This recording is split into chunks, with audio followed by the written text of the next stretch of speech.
Parfois, il nous échappe. On le poursuit sans jamais le rattraper. C'est ce train raté d'une minute, ce rendez-vous important manqué alors qu'on le préparait depuis des semaines. Ou encore les questions de l'examen restées vides faute de temps. Mais est-ce vraiment le manque de temps? Nous commençons tous nos journées avec 24 heures. Ce qui nous différencie, c'est l'utilisation de ces 24 heures. Alors, que dire de ceux qui sont toujours à temps? Sont-ils des génies? Sont-ils plus organisés que nous? Au lieu de chercher ce que les autres possèdent, commençons par chercher ce qui manque en nous.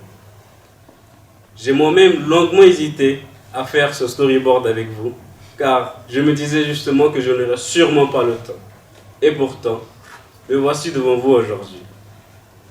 Le soir où on m'a présenté ce projet, j'étais un peu perplexe. Et sur le chemin du retour, j'ai croisé une affiche publicitaire qui, comme par magie, disait « Si ce n'est pas toi, c'est qui? Et si ce n'est pas maintenant, c'est quand ?» Cette coïncidence m'a montré que parfois on passe à côté de l'opportunité. Alors, j'ai décidé de saisir ma chance. Ça sera moi et ça sera maintenant.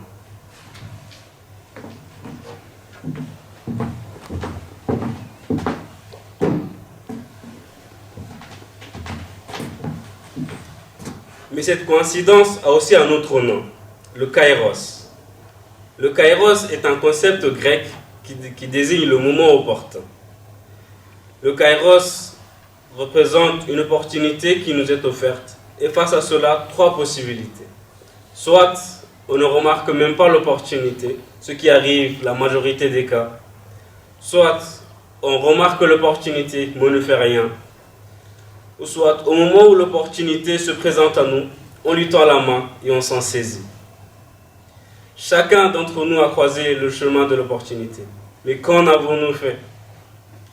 Pris par le quotidien, par la course à l'argent, par la volonté d'attirer de la reconnaissance, il est facile de passer à côté de ce qui fait l'essence même de la vie, ce qui nous définit en tant qu'être humain, le rapport à l'autre et tout simplement la gentillesse. J'aimerais vous parler d'un livre de l'auteur américain Mitch Albom qui m'a particulièrement marqué et qui s'intitule « Les mardis avec Maury, un vieil homme, un jeune homme et la plus grande leçon de vie ». C'est un journal sur des visites qu'effectuait l'auteur à son ancien professeur de sociologie qui était alors mourant. Le professeur dit « Une fois que vous apprenez à mourir, vous apprenez à vivre. Une fois que vous apprenez à mourir, vous apprenez à vivre. » En acceptant la réalité de la mort, nous pouvons vivre notre vie pleinement et avec plus de sens. Cela m'encourage à apprécier ma vie, à prioriser ce qui est vraiment important et à faire des choix conscients sur la manière dont je veux la vivre.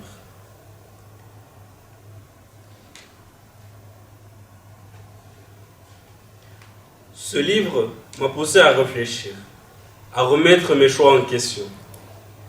Combien parmi nous ont gardé un contact avec au moins un de leurs enseignants?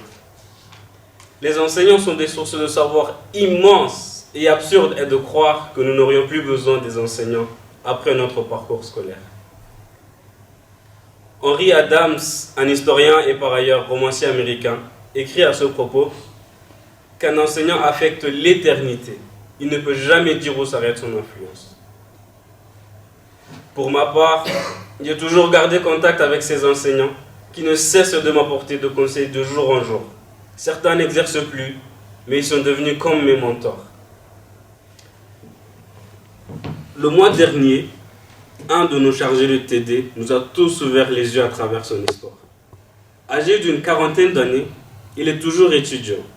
Son conseil, c'est de poursuivre le plus loin possible dans les études et ne pas trembler devant les échecs ou les difficultés, car ils font partie de la vie.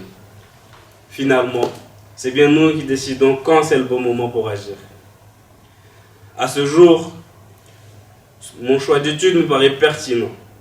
Mais maintenant, je sais que le Kairos m'aidera à y revenir lorsque le bon moment sera venu. J'ai décidé de saisir l'opportunité que m'offre ma vie, que m'offre la vie, dont celle d'être devant vous aujourd'hui. Et comme par magie, ma famille a pu faire le déplacement pour assister à cet événement ce soir. C'est bien cela la magie du Kairos.